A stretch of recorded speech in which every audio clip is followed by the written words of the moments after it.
Bismillahirrahmanirrahim. Assalamualaikum warahmatullahi wabarakatuh.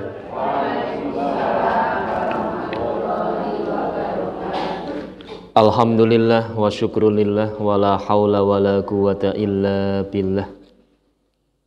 Asyhadu an la ilaha illallah wa asyhadu anna Muhammadan abduhu wa rasuluh. La nabiyya wa la rasula ba'dah. Qala Allah Ta'ala fil Qur'anil Karim, a'udzu billahi minasyaitonir rajim. Wa atakum min kulli ma sa'altumuh wa in ta'uddu ni'matallahi la tuhsuha. Innal insana la zalumun kafar. Shadaqallahul azim. Wa qala a'udzu billahi minasyaitonir rajim. Innal ladzina qalu rabbunallah summa istaqamu tatanazzalu alaihimul malaikah alla takhafu wa la tahzanu wa abshiru bil jannati allati kuntum tu'adun. Shadaqallahul azim. Jamaah rahimakumullah, bapak-bapak, ibu-ibu, jamaah pengajian malam Rabu Masjid An-Nur yang semoga senantiasa dalam lindungan dan rahmat Allah Subhanahu wa ta'ala. Yang pertama dan utama, marilah kita tiada henti-hentinya untuk senantiasa bersyukur atas nikmat Allah, karena atas limpahan rahman dan rahimnya pada malam hari ini kita bisa silaturahim, semoga juga silatul ilmi, dan tak lupa juga semoga silatul amali. Semua ini diperintahkan oleh Allah Subhanahu wa ta'ala dan Rasulnya di dalam Al-Quran maupun Al-Hadis. Dan Alhamdulillah pada malam hari ini betapa banyak nikmat Allah yang diberikan kepada kita, sehingga ketika kita ingin menghitung-hitung nikmat Allah telah mengingatkan kepada kita, wa in ta'uddu nikmatallahi la tuhsuha.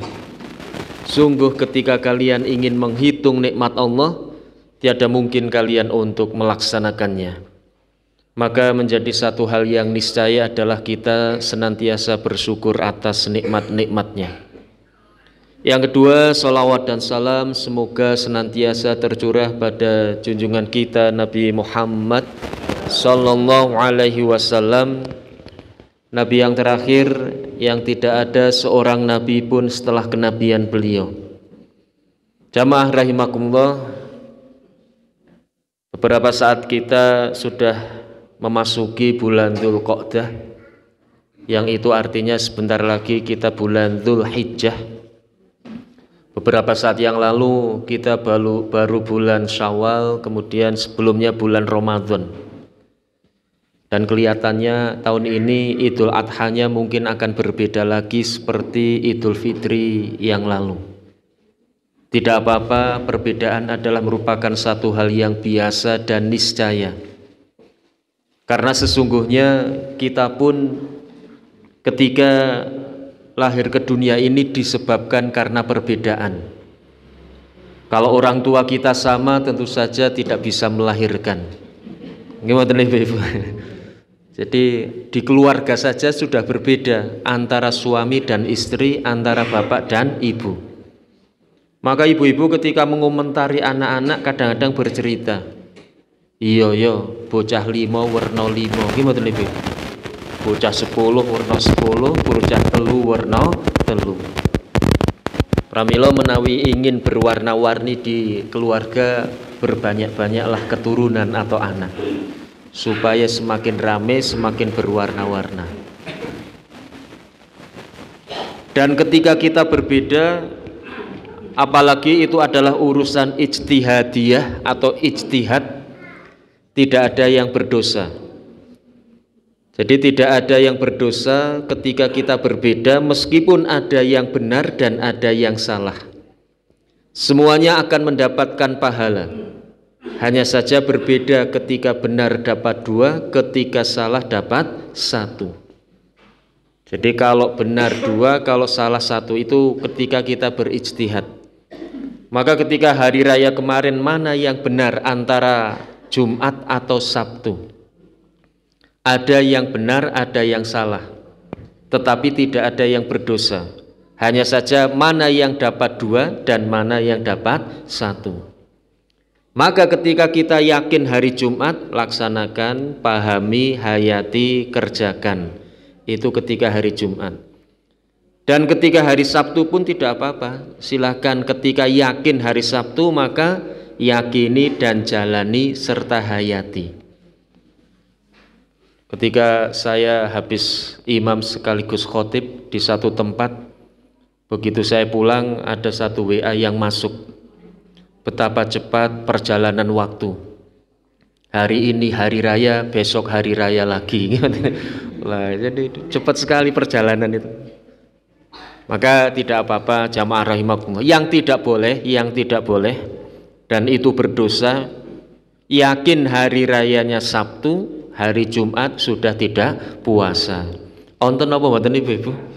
Nah, banyak menikah yakin hari rayanya Sabtu tapi hari Jumat sudah ikut-ikutan tidak puasa. Katanya mumpung entuk kortingan.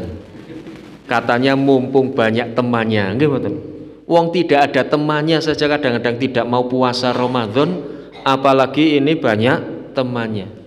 Nah, ini tentu saja tidak diperkenankan. Yakin salah satu, jalani salah satu. Maka nanti ketika Idul Adha pun seperti itu. Jadi Idul Adha kita insya Allah tanggal 28. Pemerintah kelihatannya menikah tanggal 29. Kalau yakin tanggal 28 ya sudah yakini dan jalankan. Kalau yakin tanggal 29 yakini dan jalankan. Ketika yakin tanggal 28 jangan melihat yang 29. Ketika tak yakin tanggal 29 jangan melihat yang 28. Nanti kalau saling melihat nanti ada yang kemudian satu kerancuan dalam berpikir. Umpamanya yakinnya tanggal 28. Nanti 29 akan mengatakan bahwa itu kan bertepatan dengan hari Arafah. 29, 28 bagi 29 adalah tanggal 9, ya enggak? Tanggal 9 Dzulhijjah. Tanggal 9 Dzulhijjah itu adalah hari Arafah yang disunahkan untuk berpuasa. Maka kemudian puasa kok ketika hari raya umpamanipun nggih. Jadi haram puasa pada waktu hari raya itu kalau saling melihat. Maka tidak boleh, harus yakin salah satu, kerjakan salah satu, pakai kacamata kuda. Tidak boleh lirik sana, lirik sini. Pokoknya yakini saja itu. Nah, maka jamaah rahimakumullah itu tentang Idul Fitri, Idul Adha yang mungkin kadang-kadang kita berbeda. Yang penting dalam berbuat atau beribadah, dalam bersyariat itu harus atas dasar dalil yang kuat, baik dari Al-Quran maupun dari As-Sunnah. Karena kita yakin tanggal 28 Dzulhijjah, 28 Juni itu adalah tanggal 10 Dzulhijjah, maka memasuki awal Dzulhijjah adalah tanggal 18. Jadi 18 Dzulhijjah nanti kita sudah masuk 18 Juni kita sudah masuk tanggal 1 Dzulhijjah. Lah apa yang istimewa di dalam 1 Dzulhijjah? Ada satu hadis Rasulullah Shallallahu Alaihi Wasallam pernah bersabda, "Ma min ayyamil amali sholih ahabbu ilallah azza wa jalla min hadhil ayyam." Tidak ada amal sholih yang lebih Allah cintai dibanding dengan amal sholih yang dikerjakan pada hari-hari ini. Jadi Allah sangat cinta, Allah sangat senang, dan tidak ada yang lebih dicintai dan lebih disenangi dibanding dengan amal solih yang dikerjakan pada hari ini, yakni ayyamul ashr, yaitu 10 hari. di awal bulan Dzulhijjah. Maka pernyataan sabda Rasulullah ini mengandung tanya atau mengundang tanya dari para sahabat. Kenapa? Karena para sahabat mempunyai satu keyakinan bahwa amal solih yang paling Allah cintai adalah jihad di jalan Allah. Sehingga mereka pun bertanya, wala jihad fi sabilillah. Ya Rasulullah, apakah termasuk jihad di jalan Allah kalah dengan amal solih yang dikerjakan pada awal bulan Dzulhijjah? Menurut mereka para sahabat, bahwa jihad berperang itu merupakan suatu hal yang diidolakan, dinanti-nanti dan ditunggu-tunggu. Maka ada satu cerita, saking senangnya, saking menantinya jihad, ada seorang yang sudah tua minta maaf, rambutnya sudah memutih, demi diizinkan oleh Rasulullah untuk ikut berperang, maka kemudian sahabat ini menyemir rambutnya supaya tampak lebih muda. Jadi bapak-bapak yang rambutnya sudah putih, supaya tampak lebih muda maka disemir. Kalau sekarang nyemir rambut perlu dicurigai. Tapi kalau dulu nyemir rambut supaya ikut berperang. Kalau sekarang untuk apa ibu-ibu? Men ketok nom, men lah gaul. Nah, ini perlu dipertanyakan. Ini menunjukkan bahwa jihad merupakan hal yang dinanti dan diidola-idolakan. Maka kemudian para sahabat heran. Sehingga Rasulullah menjawab keheranan para sahabat itu. Wala jihad fi sabilillah, termasuk jihad di jalan Allah, illa rajulun kharaja bimalihi wa nafsihi, kecuali seseorang yang keluar dari rumahnya membawa hartanya, membawa dirinya, walam yarji bisai'in min dzalika, dan tidak kembali dengan yang dibawanya. Itu baru menyamai dengan amaliyah di awal bulan Dzulhijjah. Artinya kalau ditarik kesimpulan bahwa amal solih yang dikerjakan di awal bulan Dzulhijjah, pahalanya, keutamaannya sama dengan berperang di jalan Allah dan gugur di medan perang. Kalau perang kemudian pulang kembali membawa diri dan hartanya saja tidak sama itu.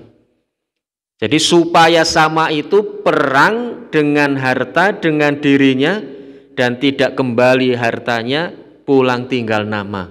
Itu baru sama dengan amal solih di awal bulan Dzulhijjah. Maka jamaah rahimakumullah, mari kita tingkatkan amal solih kita nanti setelah memasuki awal Dzulhijjah. Nanti dilingkari nggih ibu-ibu nggih. 1 Dzulhijjah insyaallah tanggal 18 Juni.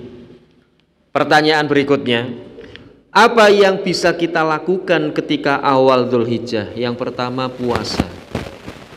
Maka ada beberapa ulama yang menyamakan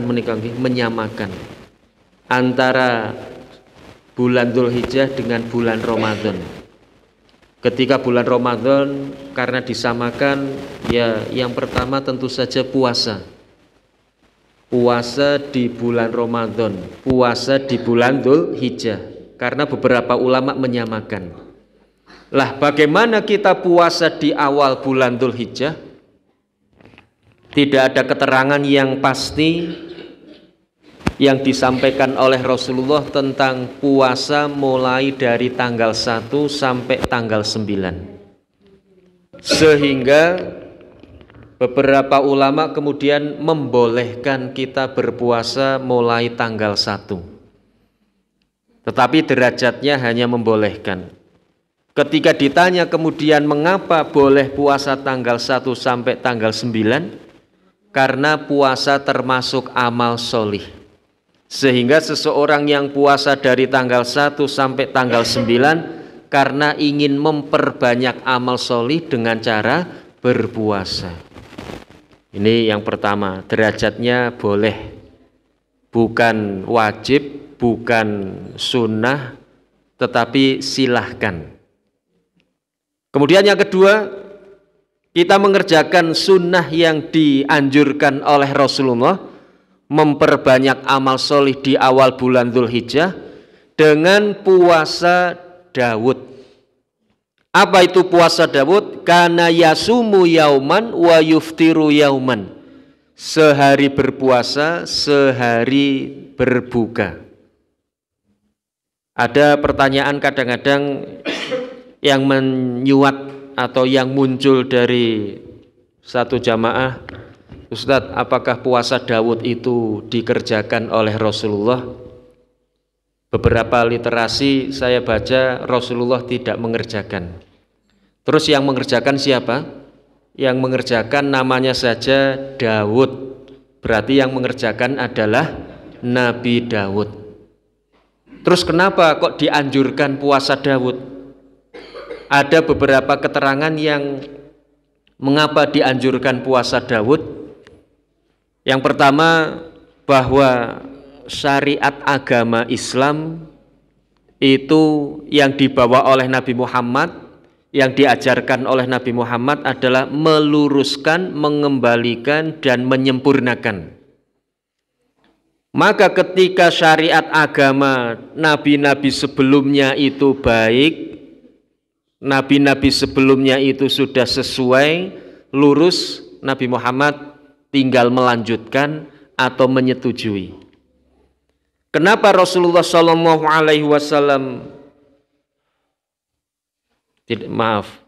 kenapa kemudian kita mensunahkan puasa Daud atau menganjurkan puasa Daud? Karena Rasulullah mengizinkan.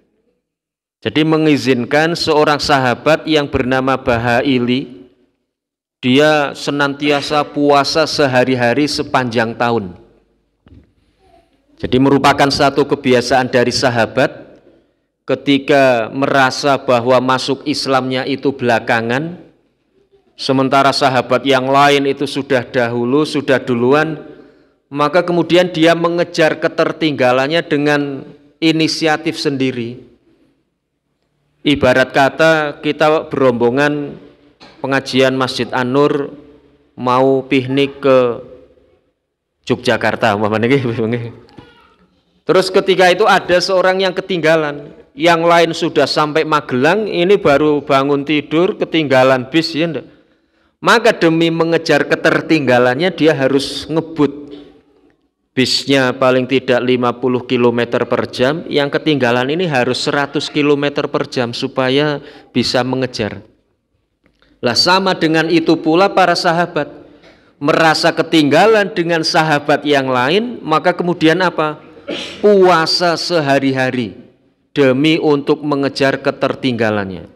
Jadi sehari-hari itu puasa. Ketika ketemu dengan Rasulullah tahun yang lalu, tahun ini ketemu lagi. Dan ketika itu Rasulullah pangling. Dia bertanya kepada Rasulullah, "Ya Rasulullah, apakah panjenengan tidak kenal dengan saya?"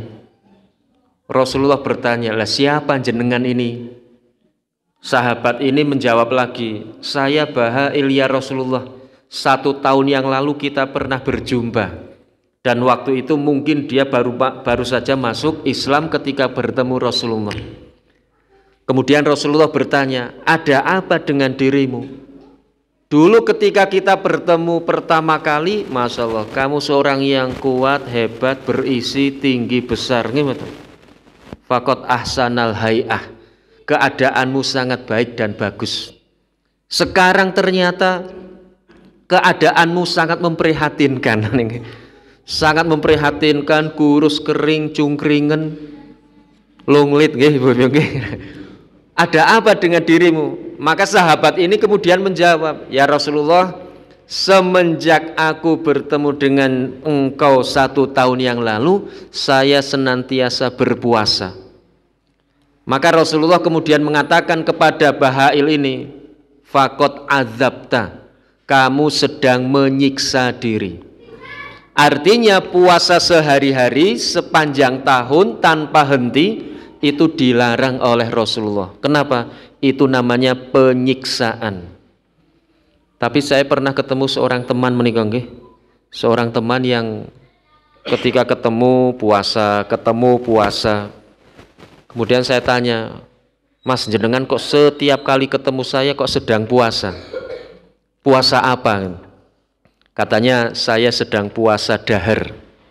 Puasa dahar itu puasa sepanjang tahun. Oh Masya Allah.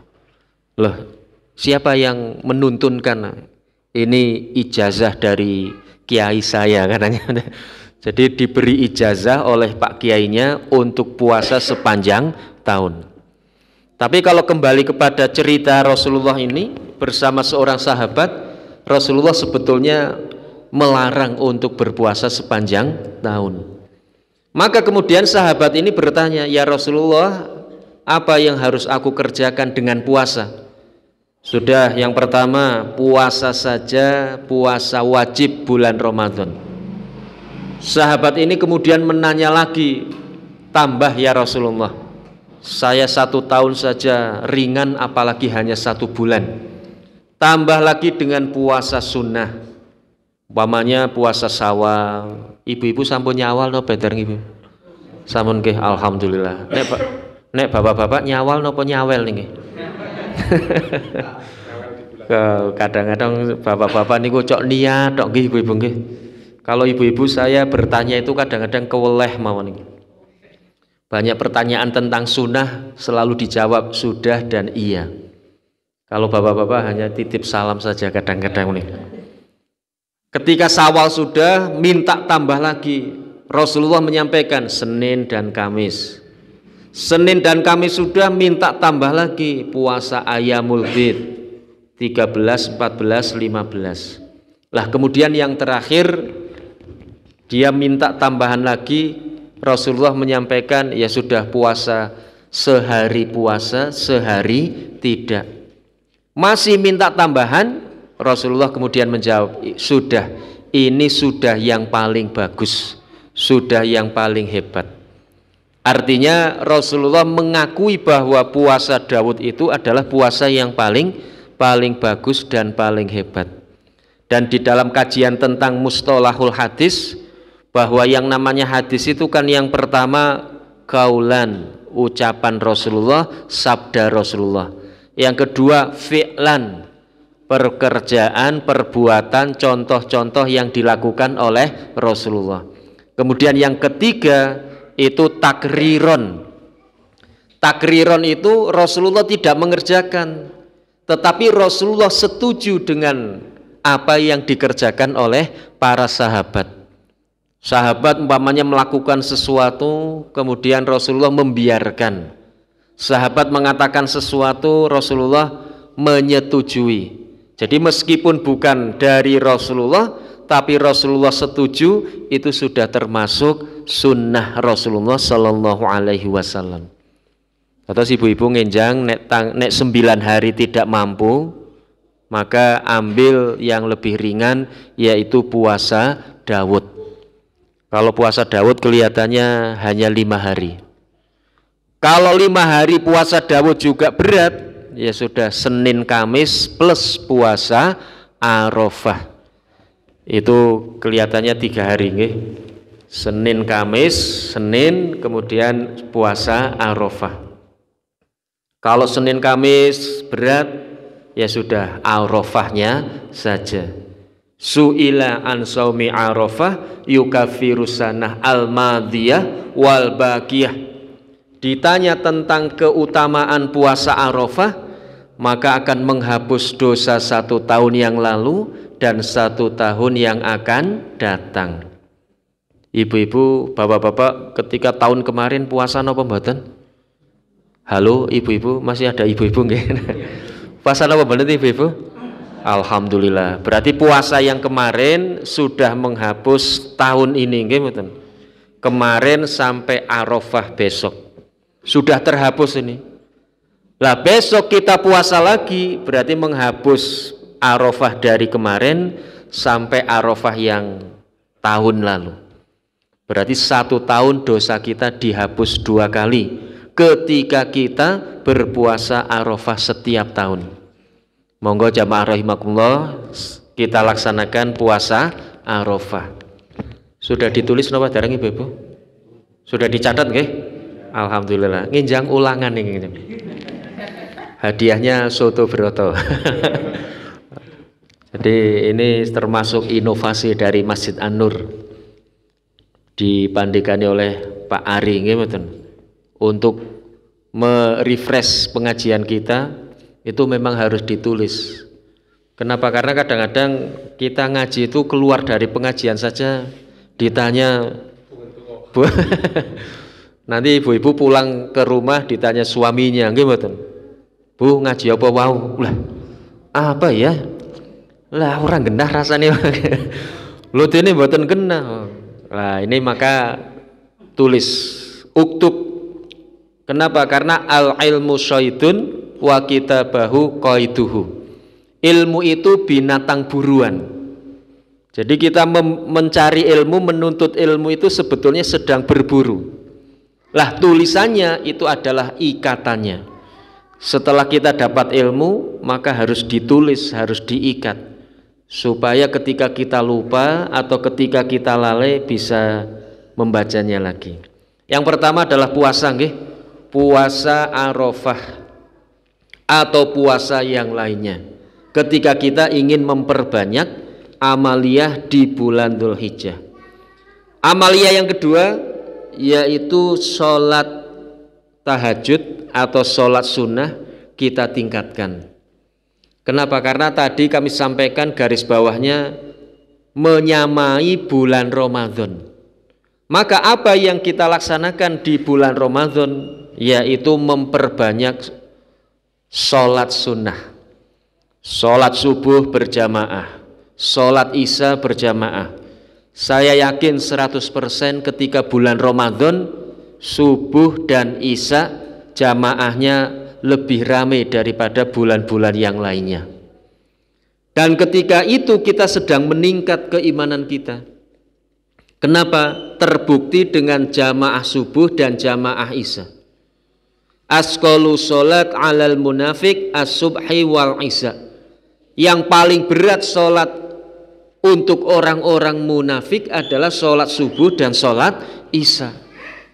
Jadi kalau kita terbebas atau kalau kita mampu melaksanakan subuh berjamaah, isya berjamaah, insya Allah seperti sabda Rasulullah, kita terbebas dari kemunafikan. Itu yang pertama. Yang kedua, kalau kita subuh berjamaah, isya berjamaah, zuhur, asar, maghrib, insya Allah lebih ringan, lebih enteng untuk kita kerjakan. Kenapa? Karena sholat-sholat yang berat saja bisa kita laksanakan, apalagi sholat yang ringan-ringan. Artinya sholat subuh itu kan berat. Berat ketika kita sedang tidur nyenyak, berat ketika teman-teman kita sedang tidur. Maka beberapa saat yang lalu ada satu pertanyaan. Ini subuhnya masih ada azan subuh napa mboten Ibu-ibu? Halo Ibu-ibu. Tesih wonten azan subuh mboten? Alhamdulillah. Berarti ibu-ibu istiqomah subuh berjamaah. Kadang-kadang bapak-bapak bertanya ini, "Ki jan subuh ora tau ana azan ya?" Subuh ora tau ana azan ki. Ini gilirannya siapa ini yang azan? Nah, terus ditanya, "Lah jenengan wungunipun jam pinten?" "Kula nggih tangine jam 5." Ngoten. Oh, pantes mawon subuh mboten enten adzan. Wong jam 5 wungunipun. Jadi jangan seperti seseorang yang sholat Jumat. Begitu datang ke Masjid An-Nur, sholat tahiyatul masjid 2 rakaat, terus nggelar sajadah teng pojokan riko, duduk medekes berdoa. Bismika Allahumma ahya wa bismika amut. Bangun-bangun pas ketika qad qomati sholat, qad qomati sholat. Bangun sambil marah-marah, orang maning-maning Jumatan nang An-Nur. Ini masjid orang genah. Masa Jumatan ora ana khutbahe? Ana khutbah napa mboten iki? Lan jenengan ketika khutbah teng pundi? Nggih kula seturu ngimpi malih ngoten. Oh, pantes mawon Jumatan boten enten khutbah. Maka ulama-ulama besar itu mengatakan sholat Jumat yang tidak mendengarkan khutbah itu bisa dikatakan atau bisa disamakan dengan sholat zuhur 4 rakaat. Jadi siapapun yang ikut Jumatan tetapi ternyata ketika khutbah malah tidur, itu bisa dihitung sebagai orang yang tidak ikut Jumat. Maka dia sholatnya harus 4 rakaat, tidak 2 rakaat. Diulangi. Pramila jamaah rahimakumullah, ketika khutbah jangan dibawa tidur. Nah, ini subuh dengan isya.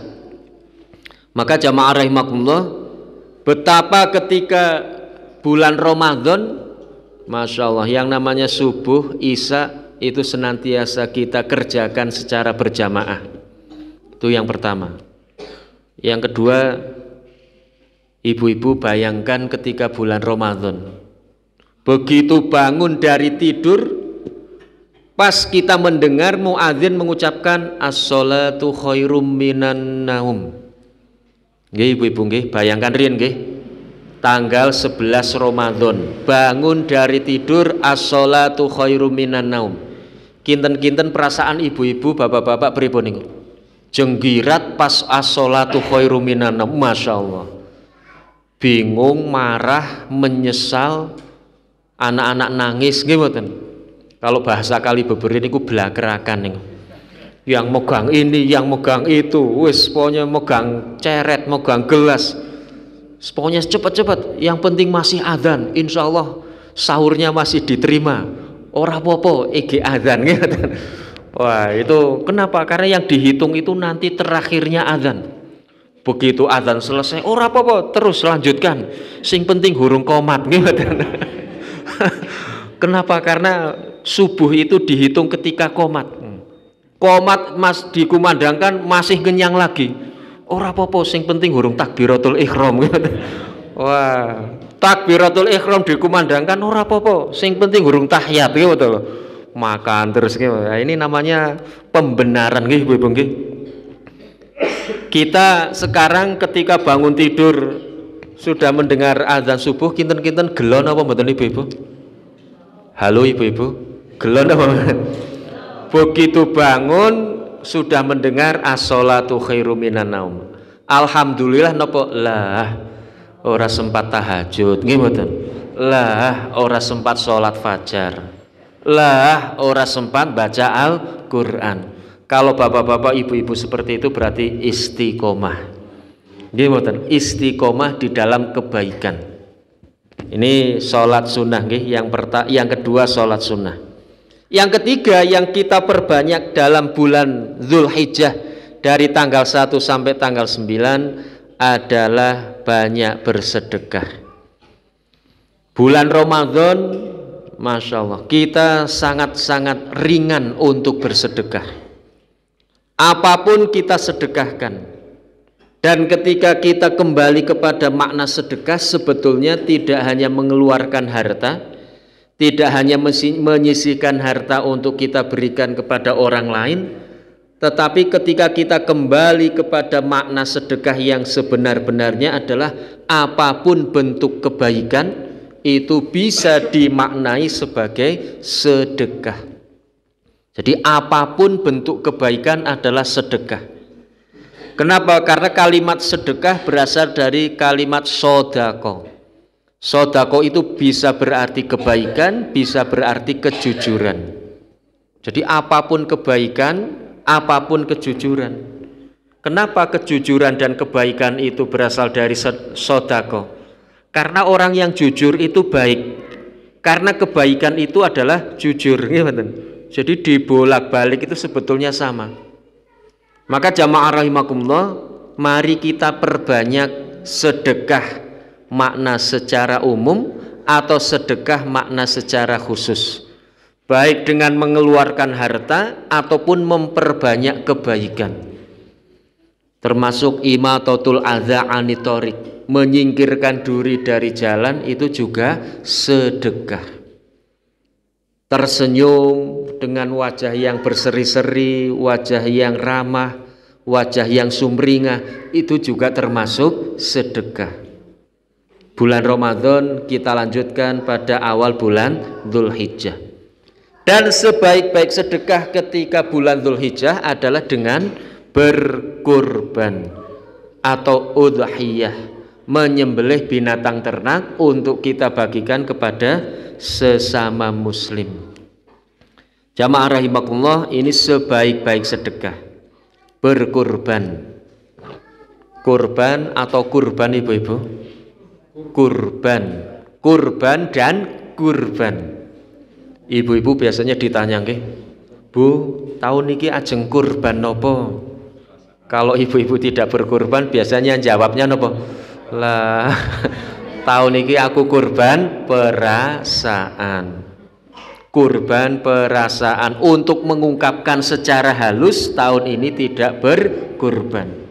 Sebetulnya kalimat kurban perasaan itu benar sebetulnya. Jadi benar, kita kurban perasaan itu sebetulnya benar. Jadi tidak ada yang salah dengan kalimat kurban perasaan. Nanti ada kaitannya menikah nggih. Kurban itu berbeda dengan kurban. Kalau kurban itu mengeluarkan harta, kurban itu mengeluarkan atau menyumbangkan pikiran, tenaga, itu artinya kita berkurban. Dan kadang-kadang kurban itu juga berarti terpaksa. Terpaksa menjadi kurban pencurian, terpaksa menjadi kurban perampokan. Kenapa? Karena tidak ada orang yang ingin dicuri, orang yang ingin dirampok, atau orang yang ingin kecelakaan. Gimana?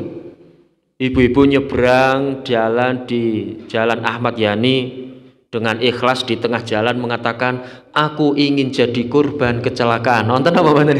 Tidak ada itu. Jadi ketika terjadi kurban kecelakaan, terpaksa itu. Terpaksa menjadi kurban. Lah apa itu kurban? Kurban itu artinya mendekat. Dari kalimat qoroba yuqoribu kurbanan. Pakai ki nggih, qaf. Qoroba yuqoribu kurbanan. Dari kalimat kurban ini nanti atau timbul ke dalam bahasa Indonesia yaitu karibun. Karib itu sebetulnya berasal dari kalimat korib. Sohibun koribun, sahabat dekat. Nah, sahabat dekat menjadi bahasa Indonesia sahabat karib. Mungkin orang Indonesia tidak bisa fasih gitu. Maka kemudian dari korib menjadi karib. Bapak-bapak, ibu-ibu, kalau seandainya mengucapkan itu sahabat korib saya, itu rasanya wagung ya. Sahabat korib. Sebetulnya yang betul adalah korib, bukan karib. Termasuk umpamanya kerabat. Kerabat itu juga kalau dikembalikan ke asli kalimatnya adalah kurobah. Berasal dari koroba, orang-orang dekat. Ibu-ibu kan punya istilah itu kerabat saya. Kerabat itu kan artinya saudara dekat. Sama dengan korib, sama dengan kurban asli kalimatnya. Maka jamaah rahimakumullah, kurban koroba yuqoribu itu artinya mendekat. Mendekat kepada siapa? Mendekat kepada Allah Subhanahu wa ta'ala. Mendekat, berusaha dekat supaya menjadi dekat. Dan di dalam pengertian ibadah secara umum itu juga al-ibadah hiya at-taqarrub ilallah. Yang namanya ibadah adalah mendekatkan diri kepada Allah biimtisalin awamirihi, dengan melaksanakan perintahnya, wajtina bin nawahihi, menjauhi larangan-larangannya, wal amal bima adzina bihi syari', dan mengerjakan yang diizinkan oleh Allah Subhanahu wa ta'ala atau oleh syariat Allah Subhanahu wa ta'ala. Jadi yang namanya kurban itu harus dalam rangka pendekatan diri kita kepada Allah. Itu yang pertama, kurban. Dan sesungguhnya apa yang kita kurbankan, Apa yang kita lakukan itu pada hakikatnya harus dalam rangka pendekatan diri kita kepada Allah. Contohnya jamaah rahimakumullah, kembali kepada kurban, nanti harus menjadi pola hidup kita setelah kurban. Artinya kita mengeluarkan harta, kita membawa binatang ternak kita berkurban untuk menjadi kurban. Binatang ternak kita, harta kita sebagai media pendekatan diri kita kepada Allah.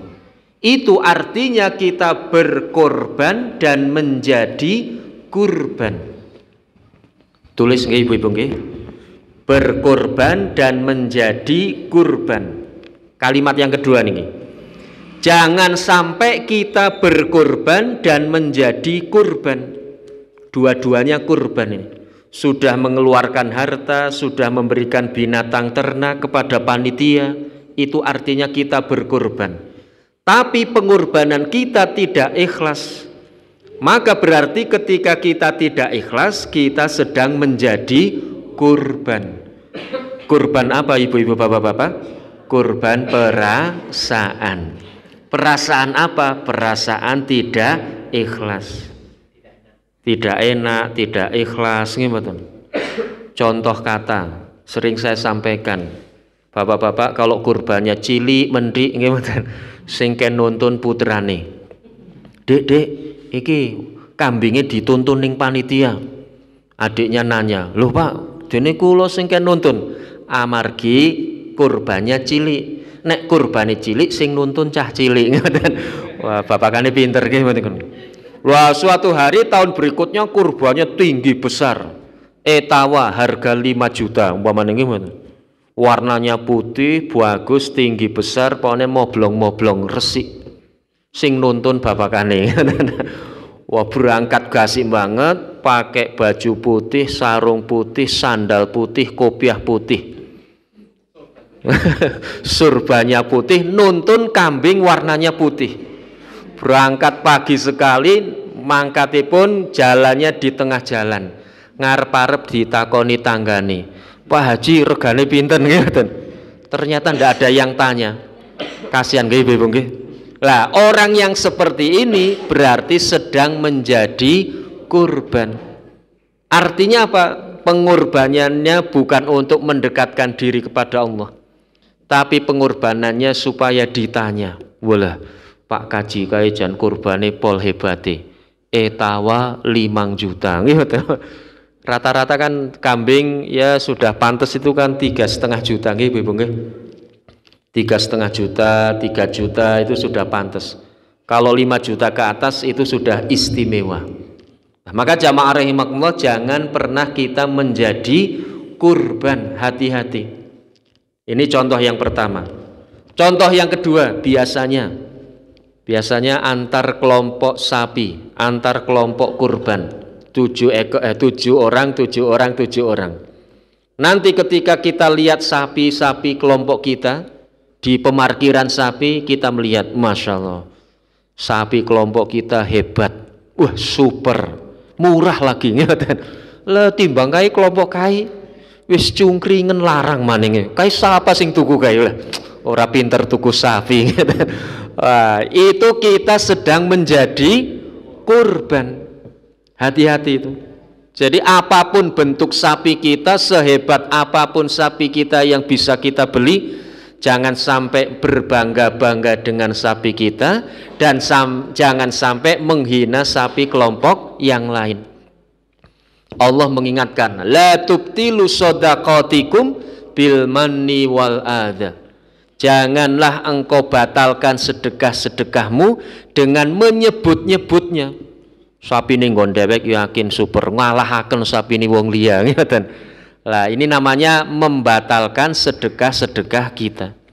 Jamaah rahimakumullah, pengorbanan besok yang akan kita laksanakan itu sebetulnya menjadi latihan awal untuk hari atau kehidupan kita setelahnya. Contoh kata kita hari ini, saat ini, detik ini, ibu-ibu sedang mengorbankan waktu. Leres napa mboten ibu-ibu? Mengorbankan waktu, harusnya di rumah menemani suami, nonton TV, bikinkan kopi, syukur pisan sambil mejeti, betul.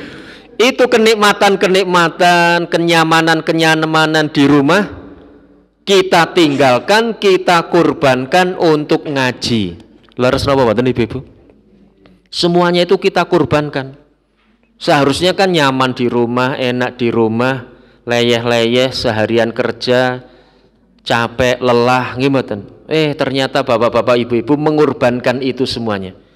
Maka pengorbanan itu jangan sampai kita menjadi kurban. Apa yang kita kurbankan harus menjadi kurban.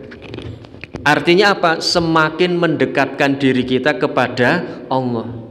Pulang pengajian kita semakin dekat, pulang ke pengajian kita semakin beriman, semakin bertakwa. Itu artinya pengorbanan kita menjadi kurban. Iya, ini ngajinya aja suwe-suwe, umpamanya gitu. Jadi kalau ustadznya umpamanya terlambat datang, itu sudah mulai timbul bibit-bibit kita menjadi kurban. Iki ustadz telat rawuh, mesti engko titeni, rampungi mesti telat. Ibu-ibu, itu sedang menjadi kurban ibu-ibu. Apalagi kalau ustadznya sudah jam 9 kok masih saja. Wah, ini kelihatannya masih belum inti nih, masih mukodimah. Wis jam 09.00 iki mukodimah. Njur intine mesti engko ketekan jam 9:30. Lah, ketuhu ngaji. Itu sedang menjadi apa ibu-ibu? Kurban. Jadi kalau kita tidak semakin dekat kepada Allah, tidak semakin mendekatkan diri kepada Allah, apapun yang kita lakukan harus kita pertanyakan. Jangan-jangan kita sedang menjadi kurban. Apa saja itu? Bukan hanya pengajian, apa saja. Kalau tidak semakin mendekatkan diri kepada Allah, kita sedang menjadi kurban. Berhati-hati. Kenapa? Karena itu amal-amal kita berarti tidak akan diterima oleh Allah Subhanahu wa ta'ala. Ibu-ibu, bapak-bapak nyangoni lari, betul. Nyangoni setiap pagi. Itu juga harus menjadi kurban. Jangan hanya menjadi kurban. Bu Arto masih ikhlas, jajan lagi cireng, batagor, ibu anak-anak pulang lagi, bu jajan, sudah agak sedikit merengut, terus lagi setelah jajan yang kedua pulang lagi, bu jajan, sudah merengut, ibu, lagi bu jajan, sudah sedikit marah-marah, bu jajani wae. Kalau seperti ini jangan diberikan ibu-ibu. Jadi kalau ibu-ibu sudah merengut atau sedang merengut, sedikit marah, jangan memberi uang kepada anak. Kenapa? Karena sia-sia. Loh, kapan kita memberi? Bukan berarti tidak usah memberi. Kapan kita memberi? Kalau kita ingin memberi, jangan dengan perengutan, jangan dengan omelan. Berilah dengan senyuman, gimana? Meskipun sedikit gregetan. Nyoh ki wong guyu kali gregetan kinten-kinten pripun ibu? Susah gimana? Merengut kok karung guyu, mangkel ning guyu. Itu sesuatu yang bertolak belakang tetapi harus kita paksakan itu. Jadi hatinya kita dongkol tapi kita ingin ikhlas, tapi kita ingin tersenyum. Lah itu perlu perjuangan. Jamaah rahimakumullah, ini contoh-contoh supaya kita ketika mengorbankan sesuatu harus menjadi kurban. Karena hidup adalah pengorbanan. Apapun yang kita lakukan pasti pengorbanan. Pamannya bersedekah, kerja bakti, terus napa malih? Pengajian, nggih mboten? Termasuk nganter lari, nyangoni, bahkan minta maaf. Pernikahan saja pengorbanan, nggih Ibu nggih. Menikah saja pengorbanan. Apa saja itu ternyata adalah pengorbanan. Maka pengorbanan-pengorbanan kita harus kita jadikan kurban, taqarruban ilallahi azza wa jalla. Kemudian yang terakhir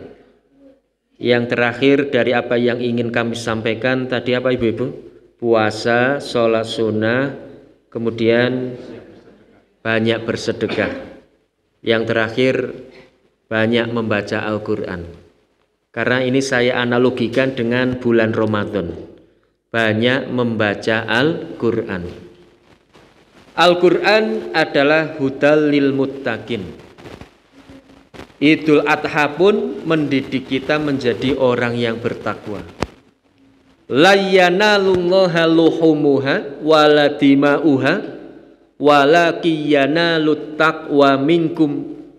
Yang akan sampai kepada Allah itu bukan darahnya, bukan dagingnya, bukan pula kulitnya, tetapi yang akan sampai kepada Allah adalah takwa di antara kalian. Bagaimana supaya kita menjadi orang yang bertakwa? Al-Quran jawabannya. Dzalikal kitabu la raiba fi hudal lil muttaqin.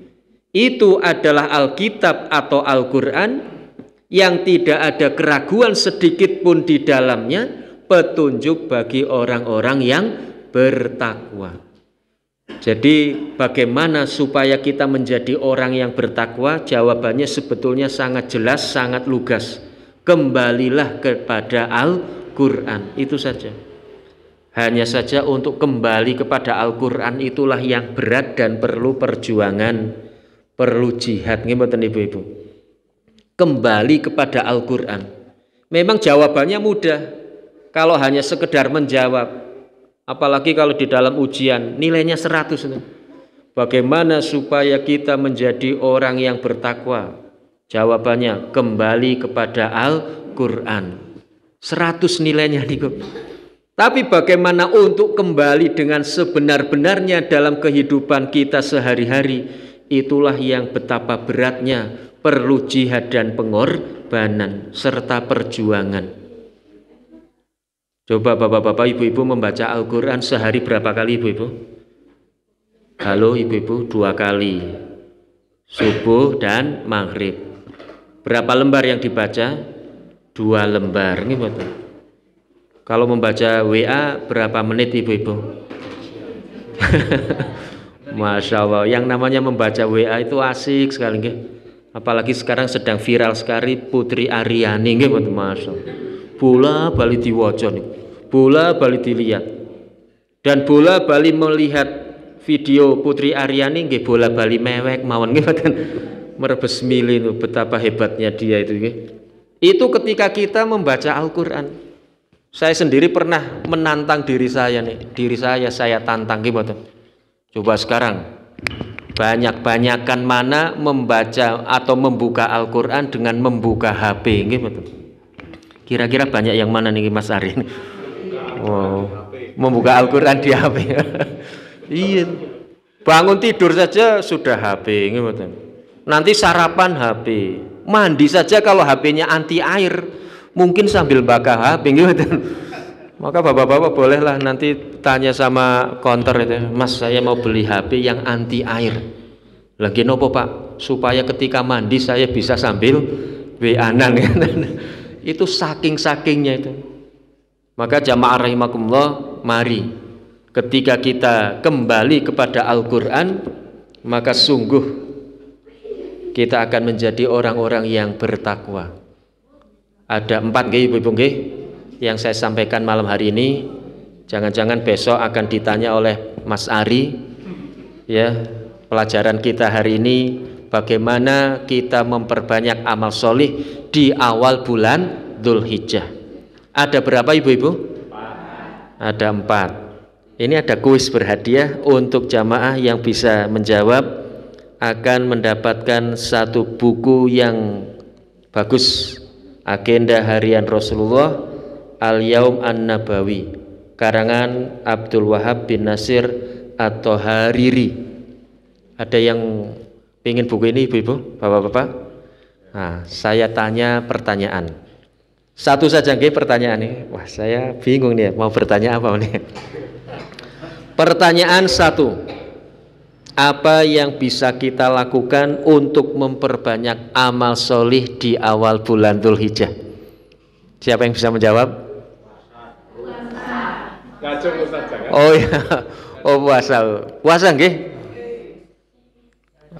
Ini ada 2 orang yang menjawab, maka saya batalkan. Angkat tangannya bareng-bareng masalahnya itu. Pertanyaan yang kedua. Apa keutamaan keistimewaan puasa Arafah? Oh iya, Mas.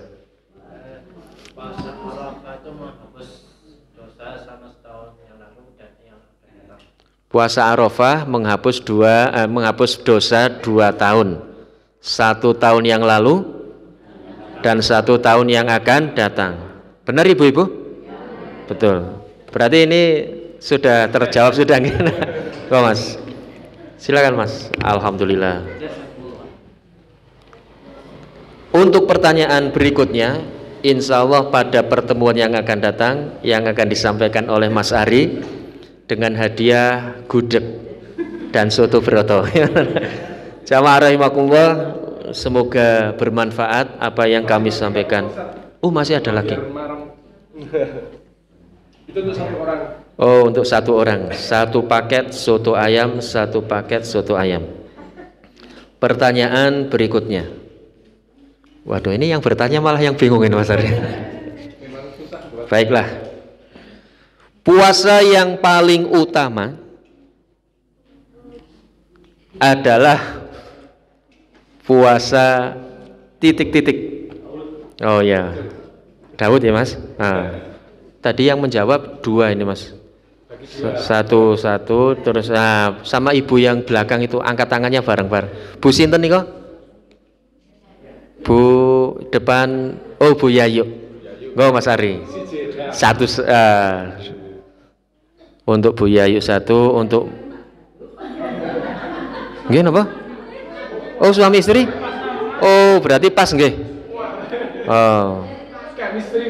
Oh, alhamdulillah. Pak Yayu dan Bu Yayu. Nanti untuk putranya berarti bayar sendiri Mas. Mungkin ini rezeki dari Allah, semoga bermanfaat. Terima kasih dan assalamualaikum warahmatullahi wabarakatuh.